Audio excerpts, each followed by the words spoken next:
दोस्तों इस वीडियो में मैं आपको बताने जा रहा हूँ किस तरीके से बिहार स्टेट 2024 के लिए ऑनलाइन फॉर्म भरेंगे। डिस्क्रिप्शन बॉक्स में और पिंड कमेंट में आपको वेबसाइट का लिंक मिलेगा। क्लिक करेंगे आप सीधा इस पेज पर आ जाएंगे। यहाँ पर नीचे की तरफ स्क्रॉल करते आना है और यहाँ पर आपको अप्लाई ऑनलाइन का लिंक मिलेगा। आप यहाँ पर क्लिक हियर पे क्लिक करके सीधा इसी पेज पर आ जाएंगे। आप चाहें तो गूगल पर सर्च कर लेना governmentjobcenter.com। उसके बाद ये पेज खुलेगा। यहाँ पर लेटेस्ट जॉब के सेक्शन में पहला लिंक मिल जाएगा बिहार स्टेट 2024 का। यहाँ से क्लिक करके अभी आप इस पेज पर आ सकते हैं। अब यहाँ पर आवेदन करने के लिए सबसे पहले आपको रजिस्ट्रेशन करना होगा, उसके बाद लॉगिन करना होगा। तो यहाँ पर नीचे की तरफ देखेंगे तो आपको ऑप्शन मिलेगा new candidate, register new candidate लिखा हुआ है। आपको सिंपल सा इसी के ऊपर क्लिक कर देना है। इस तरीके से आपके पास साइन अप का फॉर्म खुल जाएगा। छोटा सा फॉर्म है। यहाँ पर सबसे ऊपर आपको जो नेम आपका है नेम डालना है। इसके बाद नेम दोबारा से यहाँ पर टाइप कर देना है। इसके बाद ईमेल एड्रेस यहाँ पर डालना है। इसके बाद मोबाइल नंबर डालना है। यहाँ पर एक पासवर्ड क्रिएट करना है। पासवर्ड आपका ऐसा होना चाहिए जिसमें कि small letter, capital letter, number और सिंबल मिक्सअप हो। इसी तरीके से दोबारा से पासवर्ड डालेंगे। रजिस्टर पे क्लिक करने के बाद इस तरीके से आपके सामने जो मोबाइल नंबर डालेंगे ओटीपी जाएगा। यहाँ पर आपको इस बॉक्स में ओटीपी डालना है। ओटीपी के बाद फिर रजिस्टर पे क्लिक करना है। रजिस्ट्रेशन सक्सेसफुल हो जाने के बाद आपको यहाँ पर लॉगिन करना है। ठीक है, तो यहाँ पर आपको सबसे ऊपर मोबाइल नंबर डालना होगा। यहाँ पर आपको पासवर्ड डालना, जो भी आपने पासवर्ड क्रिएट किया था। उसके बाद लॉगिन पे क्लिक करेंगे। देखिए इस तरीके से आपके सामने लॉगिन करने के बाद खुलेगा। यहाँ पर देखिए लिखा हुआ है कि सभी अभ्यर्थियों को सूचित किया जाता है कि पेमेंट करने से पूर्व अपने भरे हुए फॉर्म को ध्यानपूर्वक जांच करें। यदि कोई त्रुटि है तो सुधार करने के पश्चात ही पेमेंट करें। यानी पेमेंट करने से पहले आपको सारी चीजें मॉडिफाई कर लेनी है। जब आप सेटिस्फाइड हो जाना कि हाँ हम सब कुछ सही है हमारा, उसके बाद ही आपको पेमेंट करना है। ओके पे क्लिक कर देना। अब यहाँ पर देखिए लेफ्ट साइड में आपको तीन ऑप्शन दिखाई देंगे। सबसे पहला रजिस्ट्रेशन फॉर्म, दूसरा है डाउनलोड रजिस्ट्रेशन फॉर्म और तीसरा ऑप्शन है एक्नॉलेजमेंट स्लिप। तो पहले हम रजिस्ट्रेशन फॉर्म पे क्लिक करेंगे। पहले हमें यही भरना है। यहाँ पर देखिए इधर लिखा है ओनली फॉर पेपर 1। अगर आप केवल पेपर 1 यानी 9-10 के लिए आवेदन करना चाहते हो तो आप इस पर यहाँ पर इस बॉक्स पे टिक कर देंगे। ठीक है, अगर आप केवल 11-12 के लिए आवेदन करना चाहते हैं, पेपर 2 के लिए आवेदन करना चाहते हो तो आप यहाँ पर क्लिक करेंगे। अगर आप दोनों पेपर के लिए आवेदन करना चाहते हैं तो आप इस तीसरे वाले बॉक्स पे क्लिक करेंगे। ध्यान आपको ये रखना है कि एक ही फॉर्म में आपको, अगर आप दोनों देना चाहते हैं तो दोनों देना है। अगर आप सिंगल सिंगल देना चाहते हो सिंगल सिंगल देना। अलग अलग फॉर्म आपको नहीं भरना है किसी भी हाल में। ठीक है, इसके बाद यहाँ पर हम भरेंगे 11-12 का। तो यहाँ पर हमने डाल दिया 11-12। ठीक है, अब यहाँ पर देखिए लिखा हुआ है BSEB यूनिक आईडी। नोट में लिखा हुआ है if you have then enter. यदि आपके पास है तो दर्ज करें। तो ये कि आपके पास तो होगी नहीं। जो फ्रेश कैंडिडेट है उनके पास, किसी के पास भी ये नहीं होगी। जिसके पास पहले से है यूनिक आईडी वो लोग यहाँ पर डाल देंगे। ठीक है, इसके बाद सेलेक्ट डिस्ट्रिक्ट। तो यहाँ पर डिस्ट्रिक्ट आपको सेलेक्ट करना होगा। अब यहाँ पर देखेंगे तो बिहार के सारे जिले खुलेंगे। ठीक है, तो आपको बिहार के जो 38 जिले हैं उसमें किसी न किसी को सेलेक्ट करना होगा बिहार के अभ्यर्थियों के लिए, जो बिहार के अभ्यर्थी हैं। बाकी जो अदर स्टेट वाले हैं तो वो सबसे लास्ट में ऑप्शन दिया गया है अदर स्टेट। ठीक है, तो यहाँ पर मैं पहले आपको एक जिला पटना बक्सर सेलेक्ट करके दिखाता हूँ। हमने यहाँ पर देखो बक्सर सेलेक्ट किया तो फॉर्म इस तरीके से आपके सामने है। ठीक है, इसके बाद हम अदर स्टेट सेलेक्ट करके दिखा रहे हैं आपको। अदर स्टेट क्लिक करेंगे तो अदर स्टेट में इस तरीके से आएगा। तो अदर स्टेट वाले अदर स्टेट सेलेक्ट करें, बाकी जो पटना वाले वो अपना अपना जिला सेलेक्ट कर लें। ठीक है, इसके बाद पूछ रहा है medium of appearing in examination. यहाँ पर किस भाषा में आप अपेयर होना चाहते हैं, हिंदी या अंग्रेजी। तो यहाँ पर मैं हिंदी चुन लेता हूँ। आपको अगर इंग्लिश चुनना हो तो आप इंग्लिश चुन सकते हैं। इसके बाद कैंडिडेट नेम यहाँ भरा भराया आ जाएगा जो आपने रजिस्ट्रेशन में भरा था। मदर्स नेम, जो आपके मदर्स का नाम है वो यहाँ पर आप मदर्स नेम भर सकते हैं। एग्जाम्पल के लिए मैं आपको दिखा रहा हूँ। ठीक है, डेमो कि मैं यहाँ पर डाल रहा हूँ, लेकिन ये रियल एंट्री नहीं है। इसके बाद कंफर्म मदर्स नेम में दोबारा से आपको सेम चीज यहाँ पर टाइप करनी है, ठीक है। इसका जो फादर्स नेम है, फादर्स नेम में जो भी फादर्स नेम है वो आपको यहाँ पर सेम टू सेम दोबारा से टाइप करना है। और दोबारा से यहाँ पर भी कंफर्म वाले में दोबारा से सेम चीज टाइप करेंगे। दो दो बार आपको इसलिए टाइप करवा रहा है कि आप कंफर्म हो जाओ, इसमें कोई त्रुटि ना करो, इस वजह से 2 बार ये टाइप करवाएगा आपसे। Date of birth, date of birth यहाँ पर सेलेक्ट करेंगे। सबसे पहले यहाँ पर आप ऊपर ईयर पे सेलेक्ट करेंगे तो ईयर आपको मिल जाएगा। ईयर यहाँ से आप टिक करेंगे जो भी आपका ईयर बन रहा है। इसके बाद यहाँ पर मंथ सेलेक्ट करेंगे। मंथ सेलेक्ट करने के बाद डेट सेलेक्ट करेंगे आप, ठीक है। इसके बाद नीचे आएंगे, दोबारा से यहाँ पर कंफर्म डेट ऑफ बर्थ में सेम प्रोसेस से दोबारा से यहाँ पर आप जो आपकी डेट ऑफ बर्थ है वो यहाँ पर आप सेलेक्ट करेंगे, ठीक है। इसके बाद करंट एज यहाँ पर कैलकुलेट करके आ जाएगी ऑटोमेटिक, इसमें कुछ नहीं करना आपको है। जेंडर मेल फीमेल में आप जो भी कैटेगरी से बिलोंग करते हैं वो यहाँ पर कैटेगरी आपको सेलेक्ट कर लेना है अपने हिसाब से, ठीक है। इसके बाद यहाँ पर देखेंगे तो लिखा है कैटेगरी ऑफ द कैंडिडेट, लिखा हुआ है ईडब्ल्यूएस कोड की अभ्यर्थी अपनी कैटेगरी में जनरल का विकल्प करेंगे और EWS category candidate must select general option in the category. यानी आपको यहाँ पर जो ईडब्ल्यूएस वाले हैं, ईडब्ल्यूएस का लाभ केवल बिहार के अभ्यर्थियों को ही मिलेगा। तो जिसको ईडब्ल्यूएस का फॉर्म भरो तो यहाँ पर आप जनरल सेलेक्ट करेंगे, ठीक है। जनरल जब सेलेक्ट कर लेंगे तो यहाँ पर आपको देखो कहीं ना कहीं ऑप्शन आएगा ईडब्ल्यूएस का, तब आप यहाँ पर ईडब्ल्यूएस कैटेगरी में जाएंगे। फिलहाल अभी तो यहाँ पर कहीं नहीं दिखा रहा मुझको, बाकी अदर स्टेट वाले जितने भी छात्र हैं वो सब अपनी कैटेगरी जनरल डालेंगे। भले आप रिजर्व कैटेगरी से आते हैं लेकिन जो है आपको जनरल ही यहाँ पर डालना है। तो देखो यहाँ पर अगर आप बिहार के निवासी हैं तो डोमिसाइल में आपका यस रहेगा, ठीक है। और अगर आप यस करेंगे तो यहाँ पर डोमिसाइल सर्टिफिकेट आपको अपलोड करना पड़ेगा। लेकिन जो अदर स्टेट वाले अभ्यर्थी जो यहाँ पर अदर स्टेट सेलेक्ट करेंगे वो यहाँ पर उनको ईडब्ल्यूएस का लाभ नहीं मिलेगा, इसी वजह से ईडब्ल्यूएस का यहाँ पर विकल्प भी नहीं आ रहा है। ये बात ध्यान रखना, ईडब्ल्यूएस का लाभ और रिजर्वेशन का लाभ केवल बिहार के छात्रों को ही मिलेगा। तो यहाँ पर हमने जनरल सेलेक्ट कर लिया है, नेशनलिटी इंडियन और डोमिसाइल आप बिहार, तो अदर स्टेट वालों के लिए नो रहेगा, तो ये ऑप्शन हट जाएगा डोमिसाइल वाला। इसके बाद बोला है do you belong to differentially abled category, यानी दिव्यांग अभ्यर्थी क्या आप हैं। तो अगर आप हैं तो यहाँ पर यस करेंगे।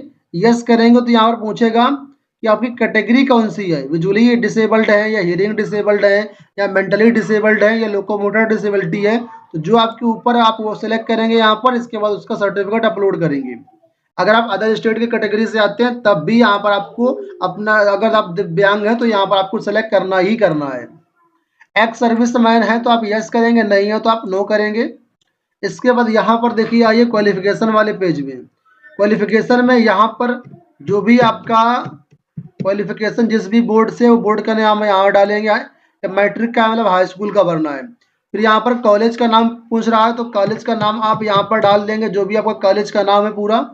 फिर यहाँ पर रोल नंबर डालेंगे जो भी आपका रोल नंबर है, सॉरी रोल कोड पूछ रहा है, तो अगर आप में रोल कोड है तो आप यहाँ पर डाल सकते हो, नहीं कोड है तो आप यहाँ पर एनए टाइप कर सकते हो, कोई दिक्कत नहीं है। जो अदर स्टेट वाले अभ्यर्थी हैं साथ रोल कोड नहीं होगा तो यहाँ पर एनए डाल देना। बाकी यहाँ पर आप रोल नंबर डाल दो जो आपका रोल नंबर है। इस तरीके से किस ईयर में पास किया है आपने हाई स्कूल, तो यहाँ पर हाई स्कूल की डिटेल देनी है।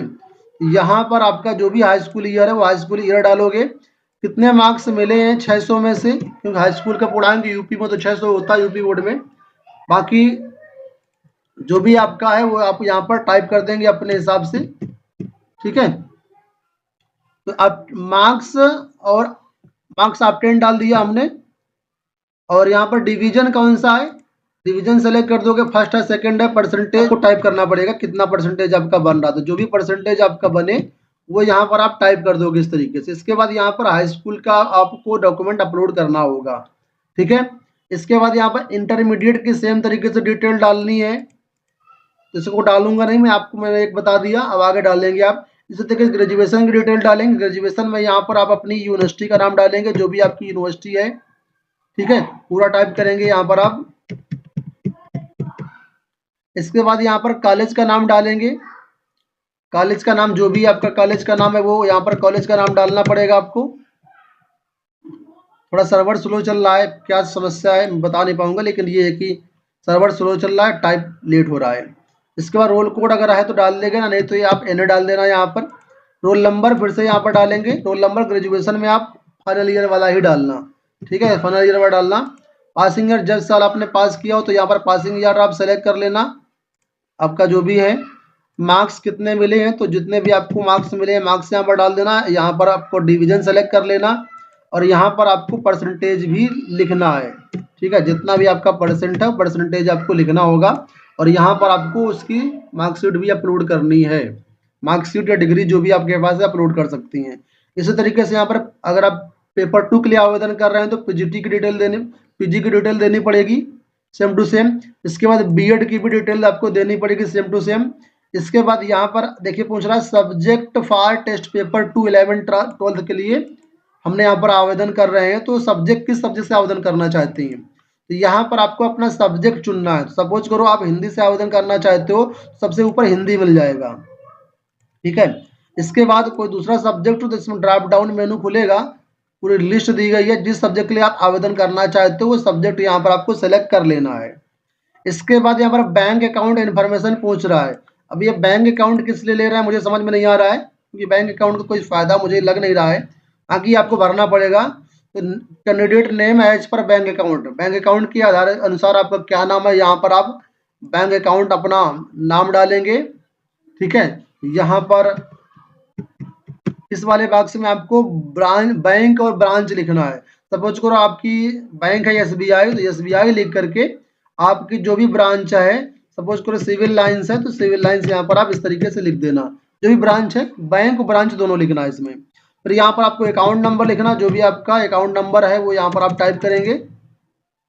इसके बाद यहाँ पर आप आईएफएससी कोड टाइप करेंगे, ठीक है, आईएफएससी कोड भी आपको ध्यान से टाइप करना है। इसके बाद फिल एड्रेस, एड्रेस में पूछ रहा है यहाँ पर परमानेंट एड्रेस के बारे में आपको जानकारी देना, तो यहाँ पर बाकायदा आप अपना मकान नंबर लिखते हुए, विलेज पोस्ट लिखते हुए आप एक ही लाइन में लिख देना सारी चीज़ें, मकान नंबर विलेज पोस्ट सब एक ही लाइन में लिख देना, थाना ना जो भी लिखना हो। इसके बाद डिस्ट्रिक्ट यहाँ पर सेलेक्ट करेंगे आप, डिस्ट्रिक्ट यहाँ पर आपको टाइप करना पड़ेगा जो भी आपका डिस्ट्रिक्ट है। सपोज करो कानपुर है तो यहाँ पर आप कानपुर टाइप कर देंगे। स्टेट जो भी आपका है, अगर आप उत्तर प्रदेश से हैं तो यहाँ पर उत्तर प्रदेश टाइप करेंगे, तो अदर स्टेट से हैं दूसरा कुछ स्टेट से तो आप यहाँ पर अपना टाइप करेंगे।